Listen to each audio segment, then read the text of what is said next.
Hi guys and welcome to another vlog. Today we are going to review an 11-year-old Honda City 3rd generation model. Let's start up by opening the engine bay.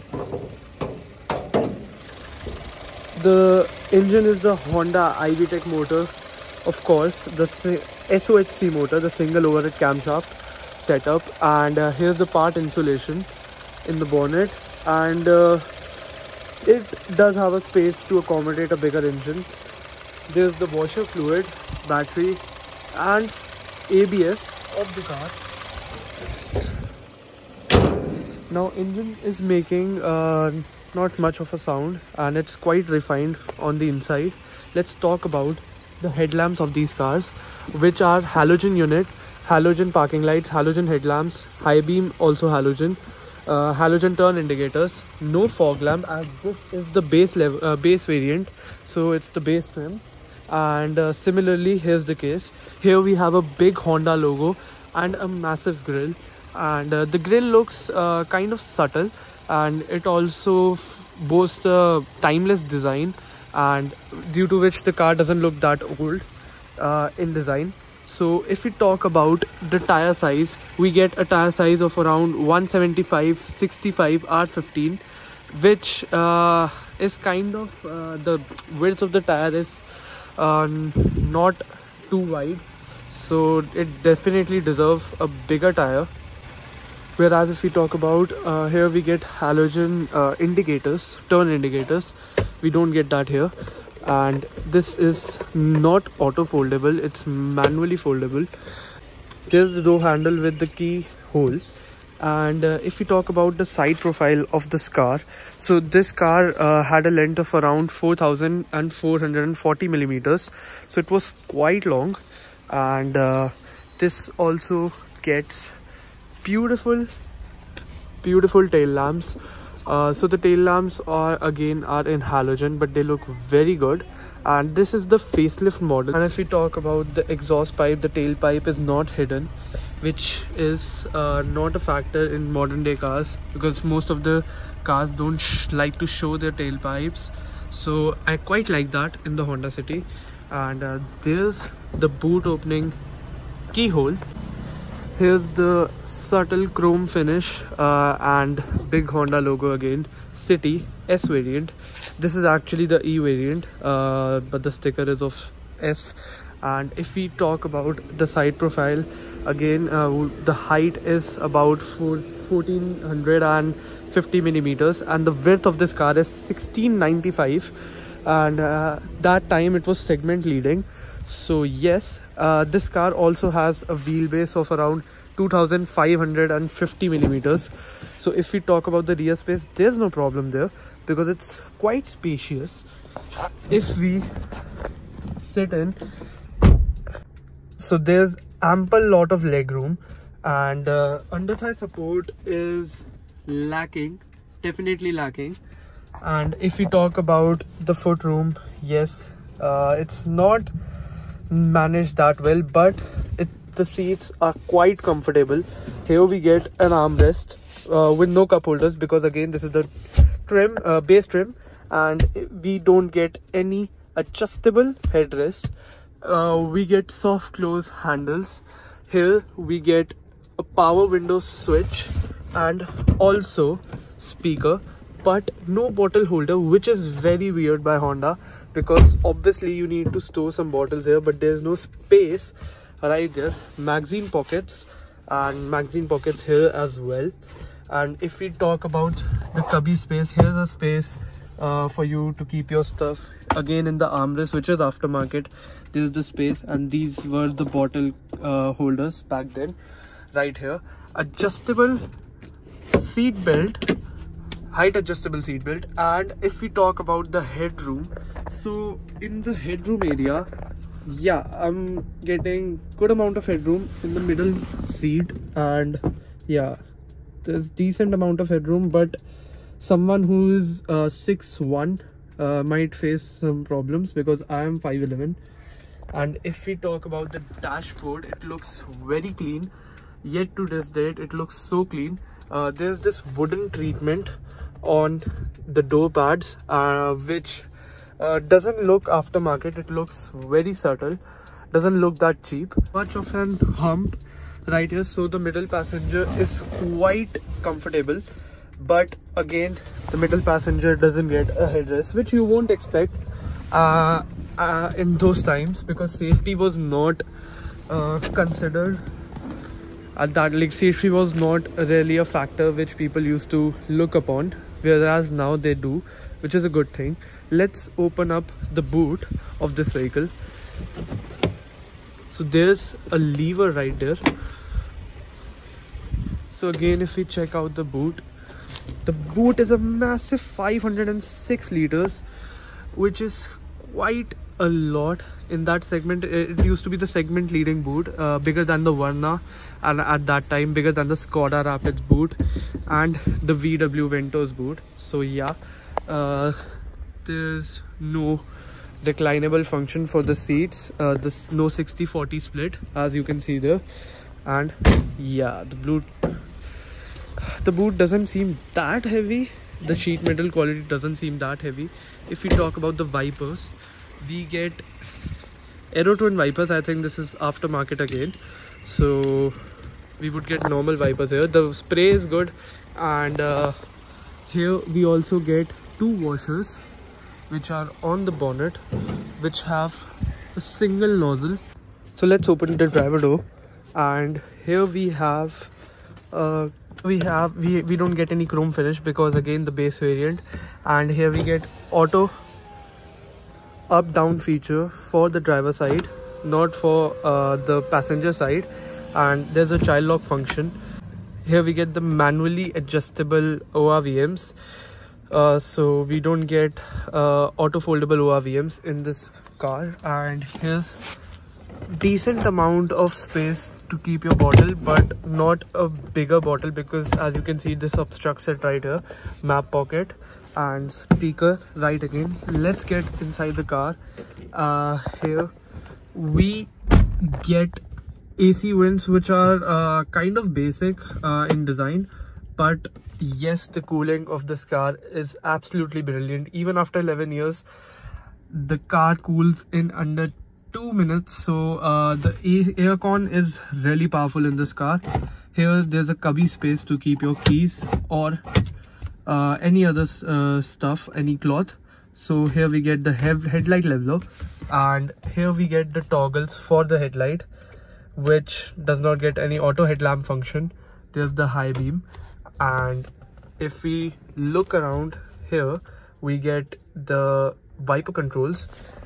If we talk about the gear lever, it gets a 5-speed manual transmission, and the gear lever is good to hold on to.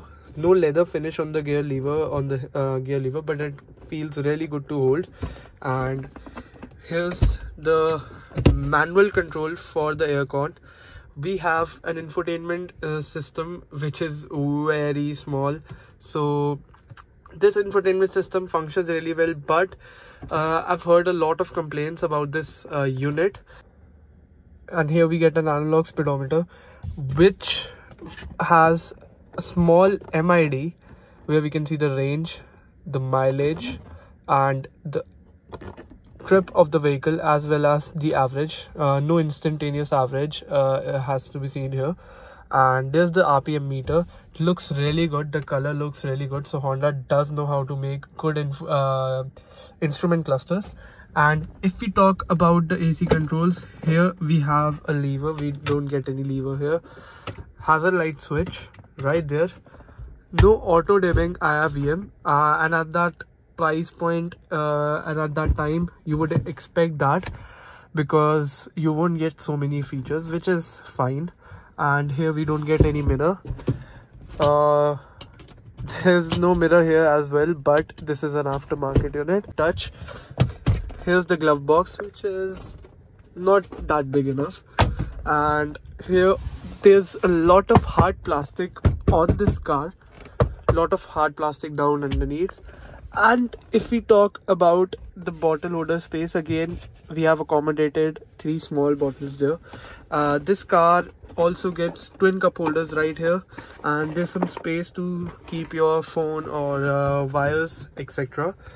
it gets a gear lever which is not wrapped in leather. This is a 5-speed manual transmission, and this gear are very smooth and slick to shift. So this is the slickest shifting gearbox Honda has made for India. And this is the handbrake, which is finished in beige treatment. So the whole car gets beige treatment all around, as you can see here. Yeah, there's the beige treatment with the wooden finish and black dashboard. No light here, which is kind of a bummer. No light here, which is kind of a bummer. And here, if you talk about the lights, this used to come in halogen, but it's replaced now with LEDs. And if we talk about the steering wheel, there was the problem with this unit. With a lot of units, this particular variant of Honda City, the logo used to fade away, and the chrome bits used to come off. It basically faded away and the chrome bits came out, and this is this is a yellow logo now, and which looks very bad. So Honda fixed it in the coming year, because this was the 2012 model, and in 2013 they fixed this. But nevertheless, many units suffer this problem. Not a very significant mechanical problem, but yes, we don't expect this from Honda, so it's okay. They fixed it. There are no media and audio controls right here on the steering, no cruise control. But again, it's the base variant, so we don't get that. Aftermarket lights, foot lamps there, right there. And there's not much to talk about the infotainment right here, because it just has it doesn't have any Bluetooth functionality, aux, FM and USB as well. But the knobs are very good to rotate, because it gives you that clicky feeling, and you don't have to fumble around with those touch controls. So here we get an equalizer, and yeah, it does make that sound. Here's the AC control and the rear defogger, which is a good thing, because this car does get a rear defogger in the base variant, which is not the case in C segment SUVs in nowadays, and even in sedans, C segment sedans, which is a real bummer again. Tweeters are right there again, after market accessory. So there's not much to talk about in the interior, because in 2011 these cars didn't used to get many features, so the cars weren't that feature rich like they are now today. But the cars used to be all about the driving feel and the driving's perspective. So let's see how this car is to drive. So we are all set to go, and that means putting the car in the first gear, turning on the car. It rose to life. So right now we are in a downhill descent, so the car was crawling on its own. So this is powered by a 1.5 liter naturally aspirated IV-Tech motor, which is an SOHC unit.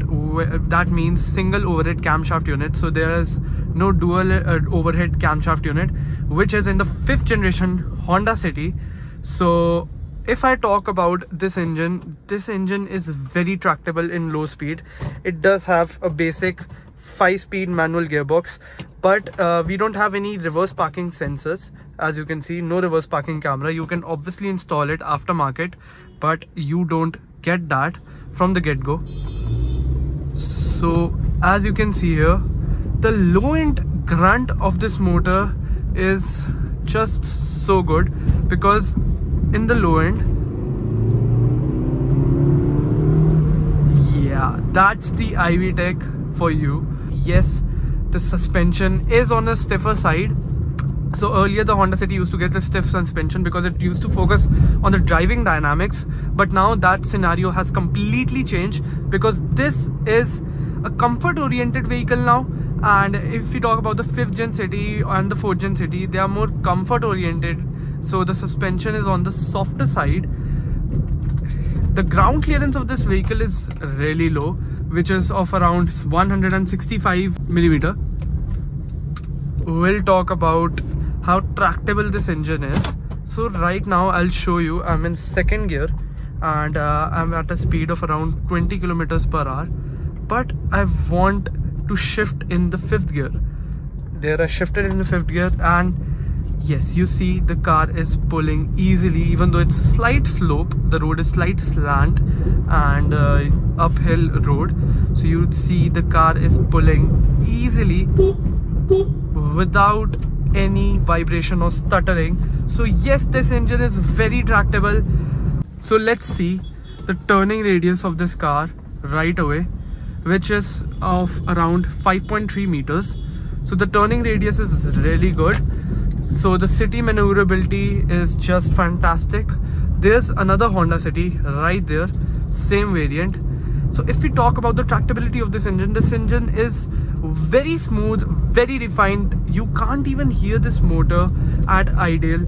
That's how refined it is. That's the level of refinement. Even after 11 years, you can't hear the motor. This car has done of around an odo of around 1 lakh kilometers. So it has done a significant run, and still this engine feels very silent. There's definitely wind noise and cabin noise and tire noise. So yes, you would feel that. Insulation wasn't that great, but even in today's date, insulation is not that great in Honda's cars. So yes, there's something to complain about, but this engine is just so fabulous. This is a 1.5 liter naturally aspirated IVTech motor, which has a power output of around 119 bhp and a torque figure of around 145 newton meters of torque. Yes, this car has a low ground clearance, so it keeps the car planted on the road. This used to get a ground clearance of about 165 millimeters, which is not a lot. So yes, that's really less. You see the steering centers in no time. So if I want to do 0 to 100, we can't do 0 to 100 right now, but if I want to pull the car in the 2nd gear, there the IVTech roars to life past.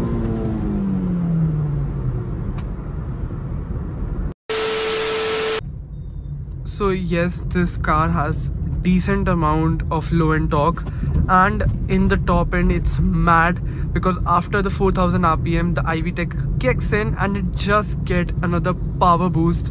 So it is kind of an overpowered engine for this chassis, because the chassis gets overwhelmed by the amount of grunt on offer. Because I'll show you why I'm saying that, because if we do a quick launch right around here, you will understand what I'm talking about. So this car definitely is on the lower side. As I told you, it has a ground clearance of about 165 millimeters. So yes, it is on the lower side. And let's get into the 1st gear, revving the motor. Revs till 4500 rpm and off we go. There you see, there's the amount of wheel spin on offer from this engine. And yes, this engine loves to rev. It's such a rev happy engine that you would like to rev it again and again and again. So yes, this engine does have that grunt that it makes the chassis wobble all around the place. There you see, that's the IVTech matte road. But again, you won't use this car for revving the nuts out of it. You would like to use this car for actually, there's the free shower treatment for my car. Yes, we'll have to use the wipers again here. So yes, the wipers work really well on this car. Good amount of spray from the washer. So there we tested the wipers again. So if I talk about the maneuverability of this car, the city driving comfort, yes, the suspension is on the stiffer side, so you would definitely feel those bumps. The ride quality is good, but the suspension is on the stiffer side, because in the 5th gen Honda City and the 4th gen Honda City, the Honda tried to make this car more comfort oriented. So the suspension was soft, but here we get a stiff suspension because we get those driving dynamics. I'm not saying that the 5th gen Honda City doesn't have good driving dynamics, but yes, this car feels a lot more planted, so the body roll is so well contained. There's very less amount of body roll on offer. And if we talk about this motor is so silent, you won't even hear the engine in the I'm right now in the 5th gear, and you won't even hear the engine.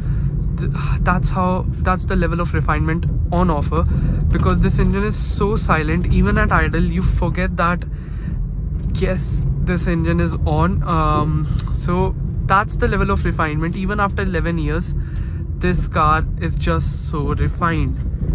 But yes, you do feel potholes, you do feel when you go over the bad roads, you do feel that stiff suspension in play.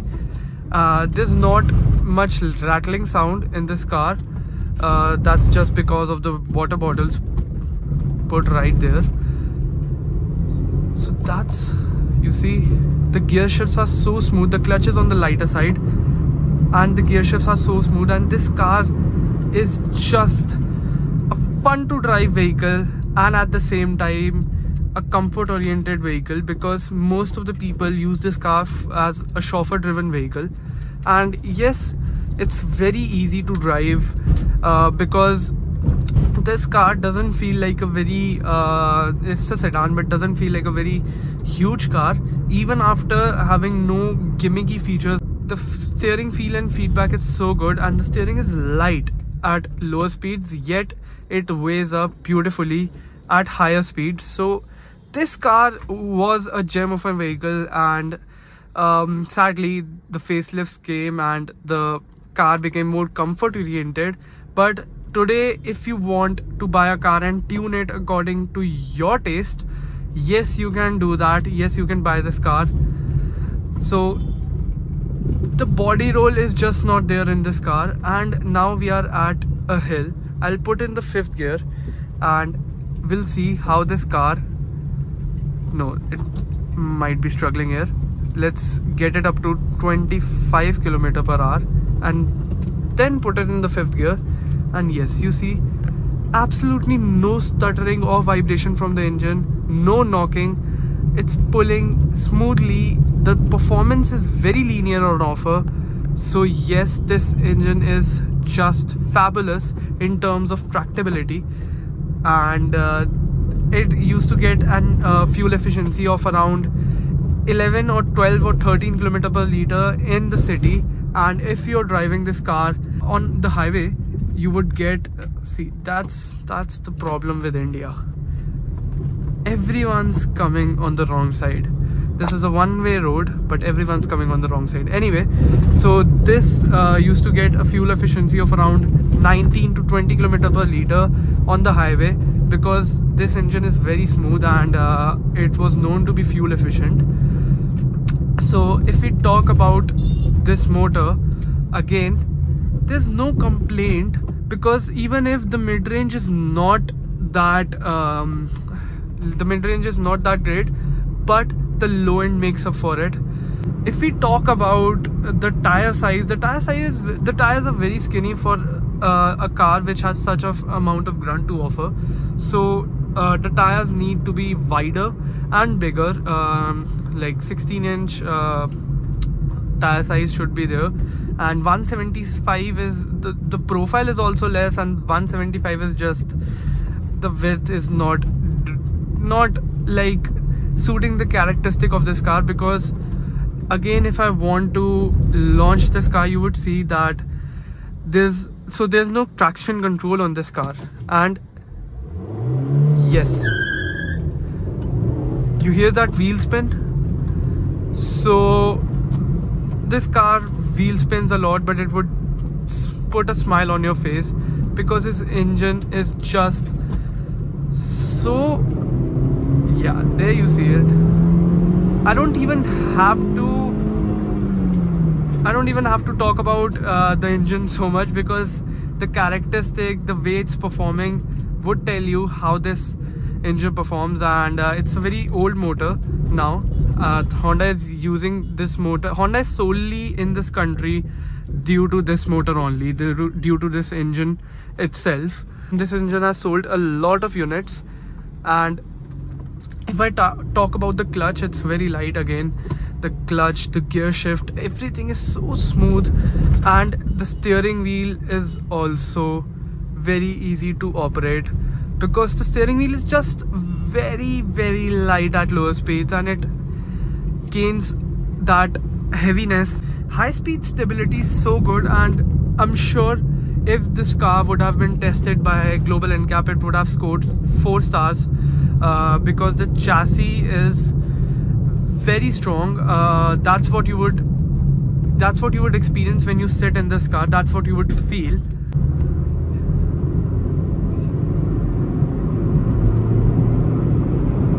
I have absolutely no fear in cornering this car at around 100 kilometers per hour or 80 kilometers per hour because it corners so well. This setup is just decent enough for C segment mid-size sedan, and at that time the base model used to cost around 8 lakhs. This engine is just fabulous. Again, it's not just about the engine, it's about every setup. The suspension is stiff, but the ride quality is okay, not that great because of the stiffness in the suspension, but the high speed stability, the confidence it generates in the driver is just fabulous. Because here I'll show you an example of that. Here we corner the car, you would feel like 2% of that body roll. 98% of the time you won't feel the body roll. So this has been the review of the Honda City 3rd generation. It definitely has the punch on offer, fun to drive element, and yes, it's just lacking in one department, which is the ground clearance. But this car is so tractable, so fun to drive, and at the same time a comfort oriented vehicle. Even at that time, it's not a feature loaded vehicle, but yes, you can turn this car into a project vehicle, into a project car, and it's tuner friendly as well. So you can do that with this engine, and it would bring you smiles of joy because the wheel spin, the characteristic of this car doesn't make you feel like it's a family car. It's just a driver's oriented car. So this has been my review. I'll see you guys in another vlog. Till then, if you like this video, do like this video and subscribe to the channel.